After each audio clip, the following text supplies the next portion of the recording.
کئی چیزوں پہ استغفار ہوتا ہے، کئی چیزوں پہ، اور استغفار کا نفع ملتا ہے۔ کیا نفع ملتا ہے؟ وہ سورہ نوح کی آیت نمبر 10، 11 اور 12 میں اللہ نے بیان فرمایا کہ استغفار صرف گناہ سے معافی چاہنے کا نام نہیں، بلکہ استغفار کا تمہیں فائدہ ملے گا۔ کیا؟ رب فرماتے ہیں فَقُلْتُ اسْتَغْفِرُوا رَبَّكُمْ۔ جب حضرت نوح کی قوم قحط کا شکار ہو گئی، آزمائشیں آ گئیں، تو آ کے حضرت نوح سے کہنے لگے اب ہم کیا کریں؟ تو کیا کہا حضرت نوح نے؟ فرمایا فَقُلْتُ اسْتَغْفِرُوا رَبَّكُمْ۔ آپ نے فرمایا اپنے رب سے استغفار کرو، اپنے رب سے۔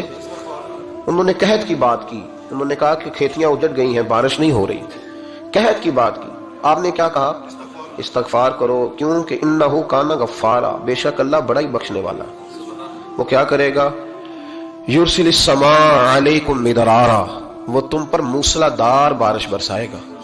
جب تم استغفار کرو گے تو اللہ موسلا دار بارش برسائے گا، وَيُمْدِدْكُمْ، اور وہ تمہاری مدد کرے گا۔ استغفار کرنے والے کی اللہ کیسے مدد کرے گا؟ بِأَمْوَالٍ وَبَنِينَ، تمہیں مال بھی عطا کرے گا اور بیٹے بھی عطا کرے گا، بارش بھی دے گا استغفار کرنے والے کو، اور مال اور اولاد سے اس کی مدد بھی کرے گا۔ وَيَجْعَلْ لَكُمْ جَنَّةٍ وَيَجْعَلْ لَكُمْ أَنْهَارًا، اللہ تمہیں جنت بھی عطا کرے گا اور تمہیں نہریں بھی عطا فرمائے گا، تمہارے لیے جنت بھی بنائے گا، انہار بھی بنائے گا۔ توبہ کا، استغفار کا تمہیں یہ فائدہ ملے گا۔